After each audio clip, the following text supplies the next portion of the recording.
Some of the most meaningful parts of our childhood didn't end all at once. They faded slowly, quietly, until one day they were simply gone, and we didn't even realize we'd seen them for the last time. Season 1, when the street was our playground. There was no need to plan the day. For many of us, childhood simply unfolded the moment we stepped outside. The street wasn't just pavement. It was a place where hours dissolved without effort. We gathered without invitations. Someone brought a ball, another showed up with a bicycle, and before long, a game had begun. It didn't matter what we played. What mattered was being there together until the light began to fade. Time wasn't measured in minutes, but in moments. The sound of laughter echoing between houses, the distant hum of a passing car, the occasional voice of a parent calling from a porch. These were the rhythms that guided us. There was a quiet understanding. We would stay out until the streetlights came on. That glow marked the end of the day, a signal we all recognized without being told. No one checked in. No one tracked where we were. And somehow, we always found our way back. Those evenings carried a sense of freedom that felt completely natural at the time. It wasn't something we questioned or analyzed. It was simply how life was. Looking back, it's not just the games we remember. It's the feeling of belonging to a place, of being part of something that existed just beyond the front door, waiting every single day. Season 2, the sound of a knock at the door. Evenings often led to one central point in the house. A television set, usually placed carefully in the living room, became the quiet magnet that brought everyone together again after dinner. There were no endless choices, no scrolling. Programs aired at specific times, and missing one meant waiting, sometimes for weeks. So people adjusted their evenings around it. Families sat close, sometimes closer than they needed to, simply because space was shared. The room dimmed as the screen flickered softly, casting moving shadows across walls and faces. Commercial breaks were part of the experience. Time to stand, stretch, grab something small from the kitchen. Then, just as quickly, everyone returned to their place. There was a shared awareness. This is happening now. Together, no rewinding, no pausing. Laughter came at the same moment. Suspense was felt collectively. Even quiet scenes carried weight because no one was distracted elsewhere. It wasn't about the quality of the picture. It was about the shared attention. Children learned patience without realizing it. Parents unwound without needing to say so. And when the program ended, the room didn't instantly empty. Sometimes people stayed a little longer, as if holding on to the feeling just a bit more. Eventually, the screen would go dark, and the house would return to its quiet rhythm. Season 3, one phone, many voices. In many homes, there was just one phone. It sat in a fixed place, often in the living room or the hallway, quietly waiting to ring. When it did, everyone heard it, and anyone nearby might answer. Hello. There was no privacy, at least not in the way we think of it today. Conversations were shared, overheard, sometimes interrupted. If someone was on the line, the rest of the house knew it. We learned to keep things brief. Others might be waiting, and long conversations often came with a reminder from across the room. Don't stay on too long. Calling someone wasn't casual. You thought about it first. You dialed carefully one number at a time and waited through each ring with a quiet kind of focus. And when you called a friend, you often spoke to their parents first. That small interaction, those few words exchanged, was part of the experience. Sometimes you didn't even get through. The line might be busy, and all you could do was try again later. There was a rhythm to it all, a shared understanding that this single device connected everyone in the house, and, in a way, connected households to each other. It wasn't convenient, but it was something we all adapted to. Season 4, waiting for that one show. Entertainment didn't follow us around. It waited for us. Television was not constant. It was scheduled. If there was a show you loved, you knew exactly when it would air. And if you missed it, it was gone. There were no recordings, no replays on demand. Just that one moment in time. The anticipation built throughout the day, sometimes even throughout the week. You talked about it, thought about it, and made sure you were in the right place when it began.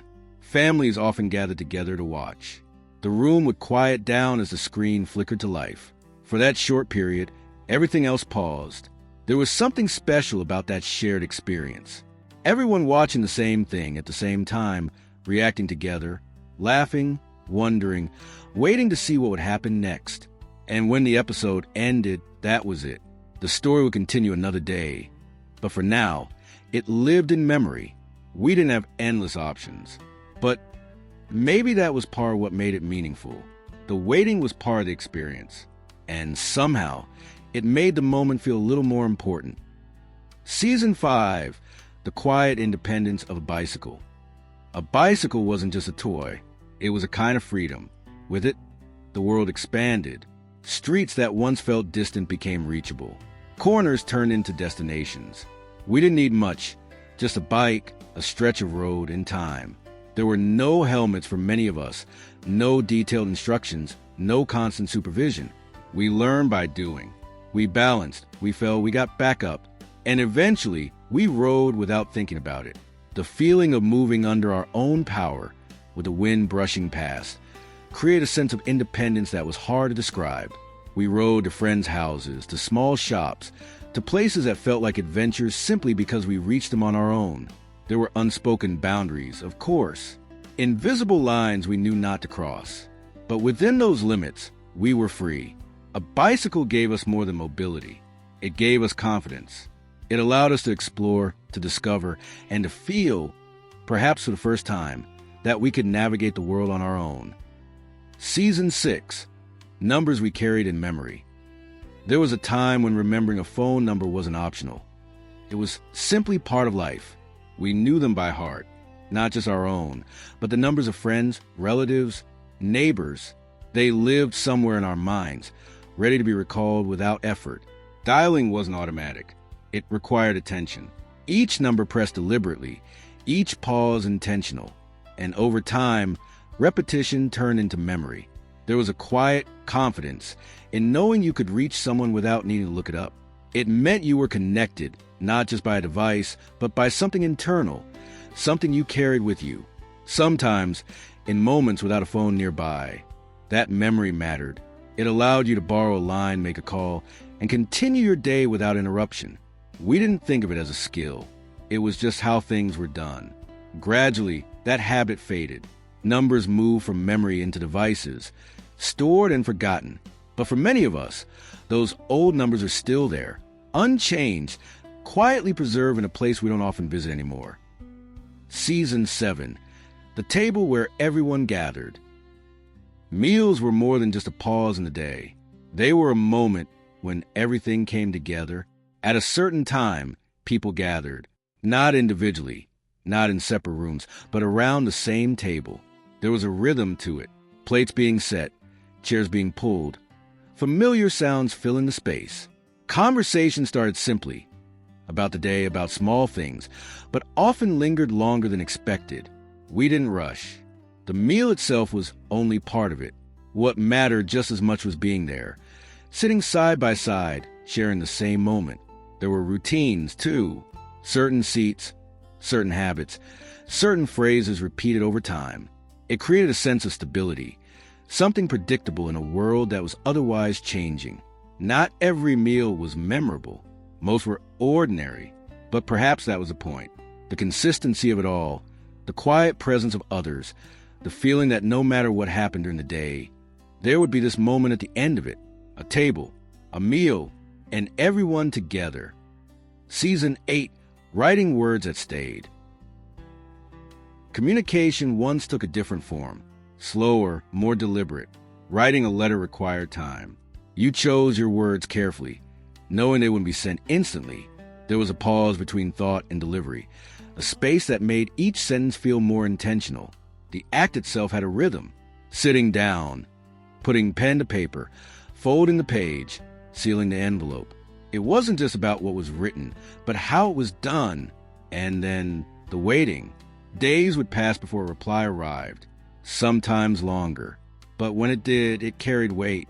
It had traveled, physically, from one place to another. Thank you notes followed the same pattern. small gestures written by hand, acknowledging something received. These exchanges weren't frequent, but they were meaningful. They created a record, something tangible that could be held, stored, revisited. Over time, the need for that kind of communication faded. Speed replaced patience. Convenience replaced ritual. But the feeling of holding a handwritten message, that remained something distinct, something not easily replaced.